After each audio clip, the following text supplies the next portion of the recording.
చిన్న వయసు అమ్మాయిలకు నెలసరి టైంలో వచ్చే బ్లీడింగ్ ప్రాబ్లమ్స్ని మా భాషలో అడాలసెంట్ ఏయుబి అంటాం అనమాట. అంటే అబ్నార్మల్ యూట్రైన్ బ్లీడింగ్. దీనికి ప్రమాదమైన కారణాలు ఏముండవు. సాధారణంగా ఎనీమియా అంటే బ్లడ్ తక్కువగా ఉండడం, రెండోది ఏంటంటే పోషకాలు ఉన్న ఆహారం తీసుకోకపోవడం, మూడోది ఏంటంటే బరువు తక్కువ లేదా ఎక్కువ ఉండడం.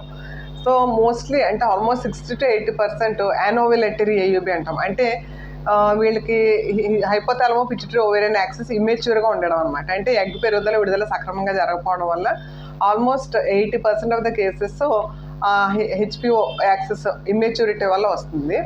సో ఇక మిగిలిన 20% తీసుకుంటే కోయాగులేషన్ ప్రాబ్లమ్స్ అంటాం. అంటే బ్లడ్ కట్టే విధానంలో ఏదైనా సమస్యలు ఉండవచ్చు. ఇక మిగిలినవి ఒక 10 to 15% హార్మోనల్ ఇంబ్యాలెన్సెస్. అంటే థైరాయిడ్ ప్రాబ్లం ఉండొచ్చు, లేదు ప్రొలాక్టిన్ హైపర్ ప్రొలాక్టిమియా ఉండొచ్చు, అదర్ హార్మోనల్ ఇంబ్యాలెన్సెస్ అంటే ఎఫ్ఎస్హెచ్ ఎల్హెచ్ ఇంబ్యాలెన్స్ ఉండొచ్చు.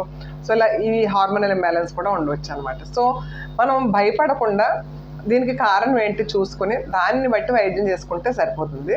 సో దీనికి మనం ఇన్వెస్టిగేషన్స్ ఏం చేసుకోవాలి? సో సాధారణంగా ఏంటంటే హిమోగ్లోబిన్ శాతం ఎంత ఉంది, blood group and RH typing, total count, differential count ESR, platelet count ఎంత ఉంది, APTT, PT, random blood sugar, serum creatinine, తర్వాత సీరం బిలిరుబిన్. సో ఇంతవరకు బేస్లైన్ ఇన్వెస్టిగేషన్స్ చేస్తాము. అలాగే thyroid function test, serum prolactin. So అవసరాన్ని బట్టి serum FSH and serum LH, but అవి నెలసరి వచ్చిన 5వ రోజు లోపు చేస్తాం.